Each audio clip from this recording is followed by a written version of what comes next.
អំពីរបៀបធ្វើ background សម្រាប់យើងយកទៅដាក់ cover នៅក្នុង page ឬក៏យើងយកទៅដាក់នៅក្នុង Facebook ជាដើមអូខេនៅថ្ងៃនេះខ្ញុំសូមបង្ហាញអ្នកទាំងអស់គ្នាចេះធ្វើលំហាត់មួយនេះដែលនៅក្នុង Adobe Photoshop CS6 បាទដើម្បីយើងធ្វើលំហាត់យើងចូលទី1យើងចូលទៅកាន់ file បាទយើងចូលទៅរកមើលលំហាត់យើងមកហើយលំហាត់ដែលខ្ញុំចង់មករៀនអ្នកទាំងអស់គ្នាថ្ងៃនេះគឺតាក់ទងជាមួយនឹងការ design background ឥឡូវនេះខ្ញុំសូមចូលទៅយករូបថតចូលយកលំហាត់យើងនៅក្នុងចង់បង្ហាញអ្នកទាំងអស់គ្នានៅថ្ងៃនេះថ្ងៃនេះខ្ញុំនឹងបង្រៀនអ្នកទាំងអស់គ្នាឲ្យចេះធ្វើនៅលំហាត់មួយនេះអូខេឥឡូវនេះសូមតាមដានទាំងអស់គ្នាបាទដើម្បីធ្វើលំហាត់មួយនេះបានទី1យើងត្រូវទៅរកយើងត្រូវចូលទៅក្នុង file សិនអូខេខ្ញុំរួមវាទូចអូវាយកមកដាក់នៅក្នុងកន្លែងនេះដើម្បីងាយស្រួលក្នុងការយើងមើលអូខេបន្តមកយើងចូលទៅកាន់ file យកពាក្យ new បន្តមកទៀតយើងចូលទៅនៅកន្លែងនេះយើងអាចយកទំហំវាបានដោយទំហំរបស់វាគឺយើងអាចយក11.806 អ៊ីងហើយសម្រាប់ទទឹងរបស់វាគឺយើងអាចយក 5.903 អ៊ីងចំណែកនៅក្នុងresolution របស់វាយើងយក72មក color mode យើងយក RGB color 8 bit ចឹងមកហើយពណ៌យកពណ៌សដល់មកទៀតយើងចុចអូខេនៅពេលនេះយើងបានផ្ទាំង background មួយហើយ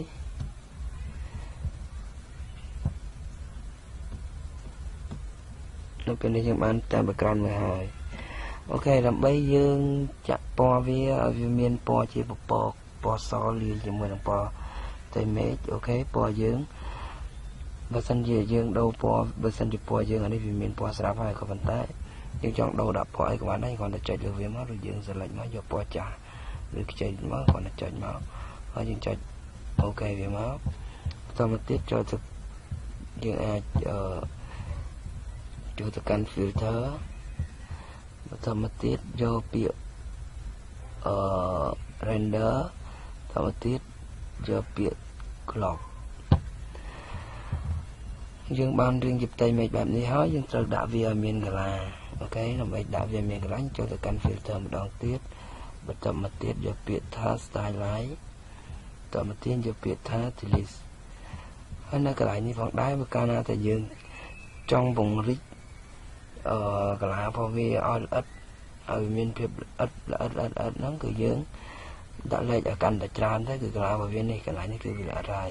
ក៏ប៉ុន្តែបើកាលណាតែយើងដាក់លេខវាកាន់តែតិចកន្លារបស់វានឹងរង្វើលធំតាមហ្នឹងទៅចំណែកនៅខាងក្រោមនេះfile activity arrest weight កន្លែងនេះយើងវាចង់ប្រាប់យើងថាកាលណាតែយើងដូរពណ៌យើងចង់បានកន្លាឆ្នោតកន្លារបស់វាហ្នឹងពណ៌អីបើសិនជាយើងចង់បានពណ៌ជាពណ៌សដល់ background របស់យើងហ្នឹងយើងវាដាក់ថា background color បើកាលណាតែយើងចង់បាន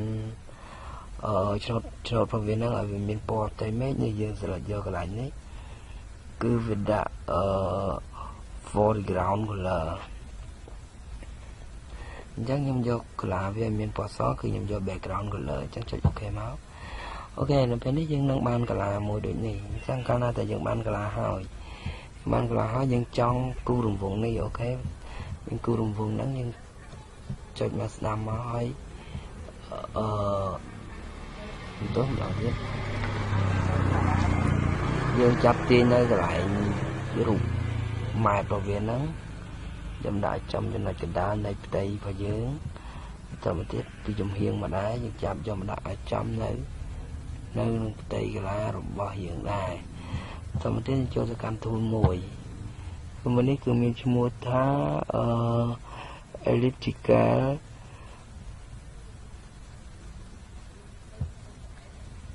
សម្រាប់ទៀត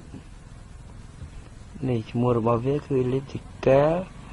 Mappos tool បាទចុចមកតាមមកទៀតយើងត្រូវគូររង្វង់វាក៏ប៉ុន្តែយើងគួរតែចាំកាលណាតែយើងយកមកយើងដាក់គូតែម្ដងគឺវាអត់អាចស្មើបានទេវាចេញអត់ស្មើឲ្យយើងទេគឺវាចេញវាមានរាងចាំងវាចេញមកយើងទាញមកជារាងមកគឺវាមកតែជារាងចឹងឯងអូខេអញ្ចឹងយើងត្រូវចាំទាំងអស់គ្នាថាបើកាលណាតែយើងចង់ទាញវាឲ្យវាមានបាទទីនេះយើងចូលចាំទាំងអស់គ្នាមកយើងត្រូវចុចដើម្បីទាញវាឲ្យត្រង់ឲ្យវាចេញជាប្លុកកណ្ដាលយើងទៅចុច Shift បូកនឹង Alt ហើយយើងចុច Mouse ស្ដាំទាញវាឲ្យជាប់មកគេដាក់សញ្ញាបូកនោះវានឹងចំកណ្ដាលខ្វែងរបស់យើងនោះមកយើងទាញវាជាប់មកនេះវានឹងចេញរង្វង់កណ្ដាលឲ្យយើងចឹងយើងតាមតែយើងស្រឡាញ់ប៉ុណ្ណាអូខេដល់ពេលនេះយើងបន្លែងមកវានឹងបានហើយចូលចាំមួយទៀតទាំងអស់គ្នាយើងត្រូវយើងមុននឹងធ្វើអ្វីមួយយើងត្រូវតែបង្កើត layer យើងមុននឹងចាក់ពណ៌ចាក់អីទៅលើយើងត្រូវបង្កើត layer មួយចូលទៅកាន់ layer បន្តមកទៀតយកពាក្យថា new បន្តមកទៀតយើងយកពាក្យថា layer បន្តមកទៀតយើងយកពាក្យថា OK មកដល់ពេលនេះយើងបាននឹងបាន layer មួយនេះមួយកាលណាដែលយើងបាន layer ហើយយើងត្រូវចាក់ពណ៌វាយើងចាក់ដំបូងគឺពណ៌សពណ៌ខាងក្រោយរបស់វាគឺពណ៌សអញ្ចឹងបើកាលណាតែពណ៌សនេះនៅខាងក្រោមយើងចុច control បូកជាមួយ delete ដើម្បីចាក់ពណ៌សតែបើសិនជាពណ៌សវានៅខាងលើយើងចុច A បូកជាមួយ delete ក៏ប៉ុន្តែពេលនេះយើងសូមចុច control បូកជាមួយនឹង delete ដើម្បីបានពណ៌សបន្តមកទៀតដើម្បីបានពណ៌នេះមួយទៀតយើងត្រូវចូលទៅកាន់select យកពាក្យថា transform selection តមកទៀតវានឹងចេញ transform ឲ្យយើងដូចនេះយើងត្រូវចុចshift បូកនឹង A តមកទៀតយើងទាញវាចូលក្នុងមកបាទតាមដែលយើងចង់បានប៉ុណ្ណាក៏បានដែរតមកទៀតយើងបន្លែងមក select វានឹងរួមចូលតមកទៀតចុច enter ដើម្បីផ្ដាច់ transform ហើយយើងបង្កើតlayer មួយទៀតមកបង្កើត layer មួយទៀតតាមមកយើងចាក់ពណ៌វាចុច OK មករួចយើងចាក់ពណ៌វាដើម្បីចាក់ពណ៌វានេះយើងចូលទៅកន្លែងនេះគឺយកទៅកន្លែងចាក់ពណ៌ហ្នឹងបើមិនជាយើងចង់បានពណ៌ហ្នឹងយើងចង់រើសពណ៌ណាក៏បានដែរស្អាតតែយើងទេក៏ប៉ុន្តែដើម្បីយើងធ្វើឲ្យដូចនៅលំហាត់នេះខ្ញុំសូមចុចយកចម្លងពណ៌វាតែម្ដងបន្តមកទៀតយើងចុច OK មកបន្តមកទៀតយើងអាចចុចAlt បូកជាមួយនឹង delete ក៏បានក៏ប៉ុន្តែខ្ញុំនឹងបង្ហាញអ្នកទាំងអស់គ្នាចេះចាក់ពណ៌មួយវិធីទៀតតែយើងអាចចាក់បានតែពណ៌ទេបាទយើងចុចនៅលើ tool មួយនេះមកតទៅទៀតយើងចុចនៅលើទីតាំងដែលយើងចង់ចាក់ពណ៌អូខេយើងនឹងបានពណ៌ហ្នឹងមួយអូខេនៅពេលនេះយើងត្រូវដោះ select ចេញដោះ select ដើម្បីដោះ select ទី1យើងចូលទៅកាន់ selection យកពាក្យ deselect យើងចូលទៅកាន់ select បន្តមកទៀតយើងយកពាក្យ deselect ណាយកពាក្យ deselect ឬក៏យើងចុច control បូកជាមួយ D ក៏អាចដោះ select បានដែរអូខេតមកទៀតយើងចង់បាន stroke របស់វាដើម្បីយើងចង់បាន stroke របស់វាគឺ stroke ពណ៌សនៅខាងក្រោមអញ្ចឹងយើងឈរនៅលើ layer ខាង layer ទី1មកតមកទៀតយើងចូលទៅកាន់ effect នេះគឺ effect តមកទៀតយើងយកពាក្យ stroke ដើម្បីដាក់ពណ៌វានេះវានឹងចេញ stroke ឲ្យយើងហើយកន្លែងនេះកន្លែង color នេះយើងអាចដូរ color បានយើងចង់ដាក់ពណ៌អីក៏បានដែរស្អាតតែយើងទេអូខេមកយើងថាខ្ញុំចង់បានពណ៌នេះបន្តមកខ្ញុំចុច OK ចុច OK មកតមកភាសាយើងកន្លែងនេះគឺយើងសម្រាប់ពង្រីកសាយរបស់វាឲ្យវាធំឬក៏តូចណាពេលយើងចង់បានសាយប៉ុណ្ណាក៏បានដែរយើងអាចទីវាបរិចបានអូខេខ្ញុំយកសាយទៅប៉ុណ្នេះតមកទៀតខ្ញុំយកពាក្យ OK ok មកដល់កន្លែងនេះvừa dừng mưa tới vừa miền riêng hạ đôi chữ cao hỏi nơi xài vào bênนี้còn về miền riêng dịp đôi chữ priêu một này chắc là bây vừa ở miền cao cho được can filter vô lấy style đó ở sum tốt giờ style lại mà tao vật tiết dừng do phía anh bỏ món là bây ở miền riêng cao ok lại này dừng ai ra đây việc bán xong ra đây về máu cái máu phần năng rồi có dừng chọn bàn mình tách tiết phần năng cứ tam thì dừng tê về mình này thế để việc ok máu lúc đó thì dừng thì cho phần năng dừng chết ố ok máu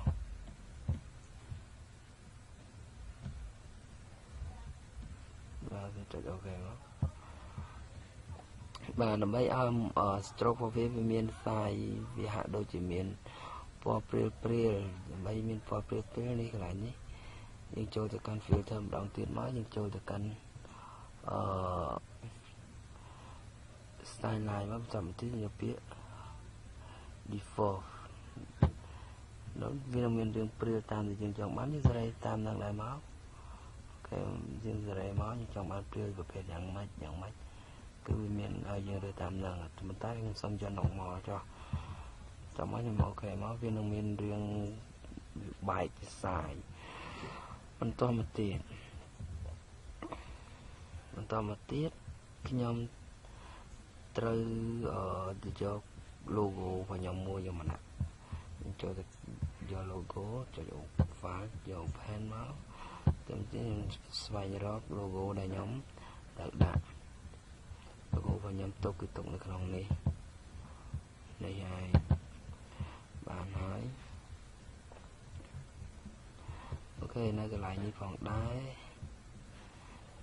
nhưng xong chặt tim video mà đặt nơi lừa nó tại một đòn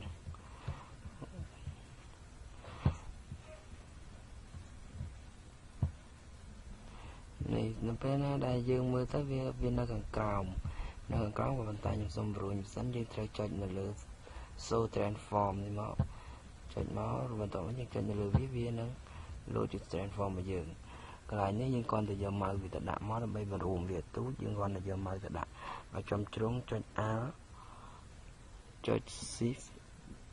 mà đám hoa tin vì trâu máu vì nó ruộng trâu là dừng ok mình đi hỏi dừng tin rẻ vì mỗi trong cái đà thì mong tới tầm chết đi cho chúng ta mới là transform một viết xong một tiết dương mơ nơi lại như bậc cana tại vì nơi của ông việc băng dương mơ ạt khơi thế cana tại vì nơi của ông việc băng dương mơ ạt khơi thế dương tôi tại chấp chờ từ căn lấy giờ tỷ 7 ní và tao mới dương lượng giờ từ đạn lên lấy giờ tỷ 2 dương lượng giờ từ đạn lên giờ tỷ 2 máu vì tranh mạo dương hết dương ai beri gồm việc ban tam chặt dưới thế dương beri tiền máu lực lăng lừa tay của bạn rồi dương sự lạnh bản năng của bạn thấm cho inter là bài đặt transform một viên hai dương đo lại thịt nhà lừa sâu transform ở nơi phòng đài ok lấy thay dương ban bản năng hỏi nơi thì một cái logo rồi bỏ computerរបស់ computer ពាក់ព័ន្ធជាមួយនឹង logo របស់ computer ខ្ញុំសូមបង្ហាញឲ្យទាំងអស់គ្នាឲ្យចេះរបៀបកាត់ background របស់ logo ផងដែរអូខេខ្ញុំសូមចូលទៅកាន់ទៅយក logo របស់ computer បាននេះបានមកហើយដោយសារតែ logo របស់ខ្ញុំបានកាត់វារួចជាស្រេចទៅហើយកាត់ background របស់វារួចជាស្រេចទៅហើយអញ្ចឹងខ្ញុំនឹងបរៀនអ្នកទាំងអស់គ្នាឲ្យចេះកាត់ដែលខ្ញុំយករូបមួយទៀត logo មួយទៀតមកដើម្បីបង្រៀនអ្នកទាំងអស់គ្នាឲ្យចេះកាត់នៅគេហៅថា background របស់ logo នេះងាយស្រួលទេសម្រាប់ការកាត់ background របស់ logo នេះបើសិនជាយើងទាំងអស់គ្នាឃើញមានដូចនេះហើយវាធម្មតា logo ទាំងអស់គឺវាមាន background ពណ៌សក៏មិនថាជាពណ៌សឬពណ៌អីទេក៏យើងអាចកាត់បានដែរសំខាន់យើងត្រូវតាមដានទាំងអស់គ្នាយើងត្រូវចូលទៅកាន់ tool មួយដែលមានឈ្មោះថា background Eraser tool តបមកវាចេញរង្វង់បែបនេះហើយសម្រាប់ផ្សាយរង្វង់យើងអាចពង្រីកវាបានបង្រួមវាបាននៅក្នុងនេះយើងអាចបង្រីកវាឲ្យធំប៉ុណ្ណាក៏បានទូចប៉ុណ្ណាក៏បានដែរក៏ប៉ុន្តែខ្ញុំយកខ្សែរបស់វាប៉ុណ្នេះហើយងាយស្រួលក្នុងការកាត់អូខេដើម្បីកាត់យើង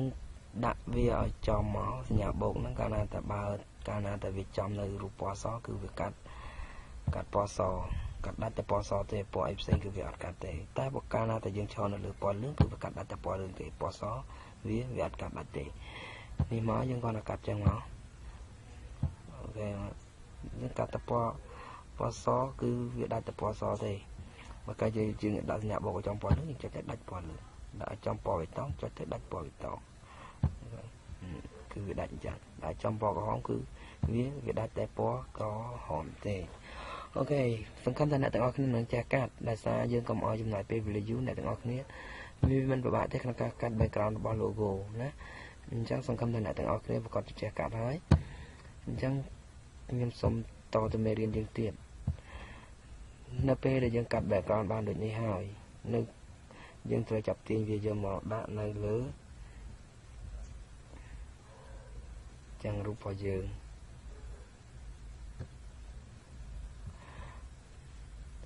អូខេខ្ញុំបានទាញវាយកមកដាក់ហើយ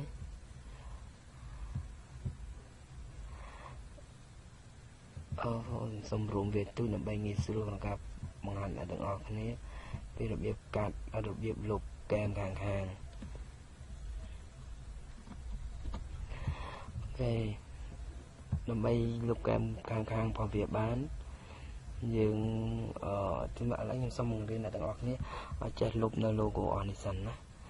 លុប logo អស់នេះអញ្ចឹងលុបយើងលុបវាមិនមានការពិបាកទេយើងយកសំខាន់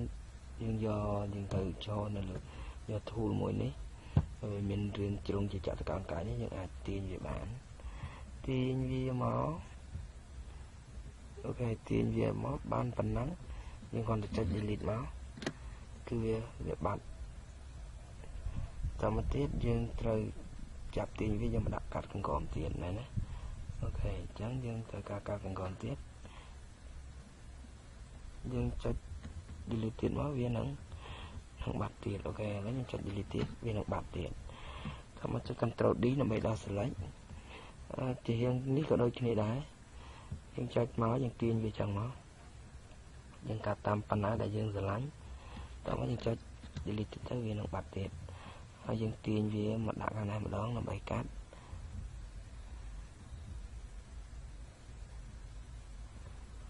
ចុច delete ទៀតដើម្បីបាត់ទៀតចុច Ctrl D ដើម្បីដោះ select វា Ctrl D ដើម្បីដោះ select វាអូខេខ្ញុំសូមទាញនេះមកកាត់ក្រោមតិចអូខេនៅពេលនេះវានឹងបាត់រង្វង់ខាងទាំងអស់គ្នា logo បែប logo ក៏យើងធ្វើដូចគ្នាចឹងបានដែរណាឥឡូវដល់តែខ្ញុំចង់រៀនអ្នកទាំងអស់គ្នាលុបនៅ logo នេះមួយ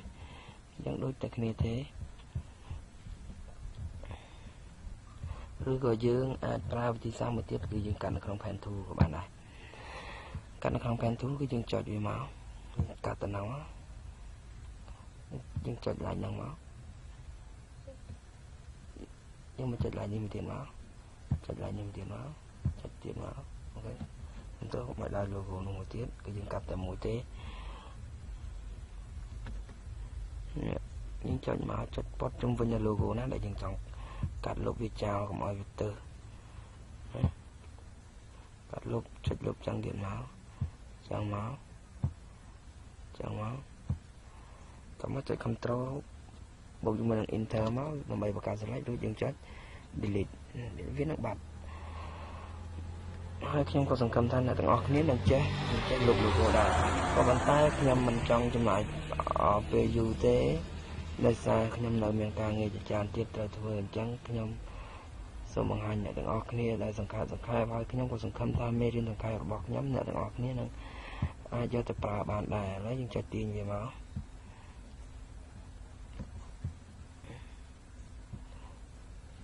អូខេចុចវាមកទាញវាមកដាក់តាមតែប៉ុណ្ណាដែលយើងចង់បានមកហើយបន្តមកទៀតយើងនឹងយើងមើលនៅលើនេះគឺវាមាន logo នៅខាងក្រោម logo នៅខាងលើ logo របស់ computer អញ្ចឹងដើម្បីយើងធ្វើឲ្យ3នេះឲ្យវានៅចូលគ្នាបើកាលណាតែយើងលើកវាតែមួយនេះឧទាហរណ៍ថាយើងលើកអានេះមួយមកអូខេសំទោសចុច enter ដើម្បីផ្ដាច់ transform សិនតែដោះ show transform មកនេះបើកាលណាតែយើងចុចនៅលើលេខ3នេះយើងលើកវាទៅគឺវាទៅបានតែមួយទេវាអត់បានទាំង logo ទៅទាំងអស់ទេនេះហើយជាមួយខ្ញុំសាកចុចលើកឲ្យអ្នកទាំងអស់គ្នាមើលនេះមើលមកគឺវាបានតែមួយទេអញ្ចឹងដើម្បីយើងធ្វើឲ្យវាបានទាំងអស់គឺយើងទៅ merge layer 3នេះចូលគ្នាសិននេះ layer ទី1 layer ទី2 layer ទី3យើង merge layer ទាំង3នឹងឲ្យចូលគ្នាមកដើម្បី merge វាយើងចុចលេខ mouse ស្ដាំយកពាក្យថា merge layer អូខេនៅពេលនេះ layer យើងនឹងរត់បានតែមួយយើងអាចទាញទៅ layer មួយហ្នឹងទៅដាក់លើគេនោះវានឹងរត់ឡើងមកលើទាំងអស់ហើយចំណែកអក្សរណាអក្សរយើងអាចវាយបានអូខេវាមិនមានបញ្ហាទេយើងអាចវាយបានតាមបច្ចេកទេសរបស់យើងទៅចូលក្នុង tool មួយវាយអក្សរមកវាយមកបើកាលណាតែយើងចង់វាយវាឲ្យ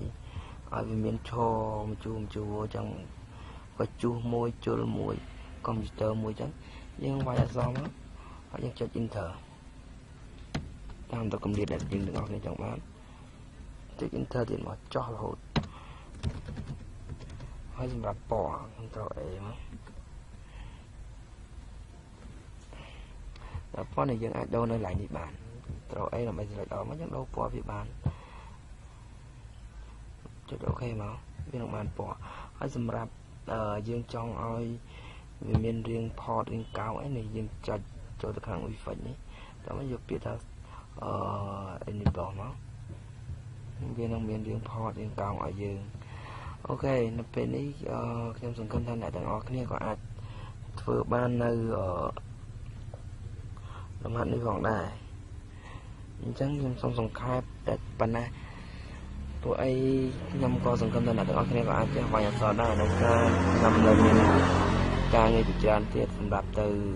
ធ្វើ logo បង្រៀនដល់គេទៀតផងដែរអូខេពេលនេះសូមអរគុណសម្រាប់ការតាមដានទស្សនាវីដេអូមួយនេះហើយខ្ញុំក៏សង្ឃឹមថាវីដេអូឃ្លីបរបស់ខ្ញុំមួយនេះនឹងបង្រៀនអ្នកទាំងអស់គ្នាឲ្យចេះកាត់តឲ្យចេះ design នៅ background របស់ profile Facebook ឬក៏ page ផងដែរអូខេកុំភ្លេចជួយចុច subscribe និង like page របស់នេះស្នើម subscribe របស់channel YouTube របស់ខ្ញុំបាទផងដែរបាទសូមអរគុណ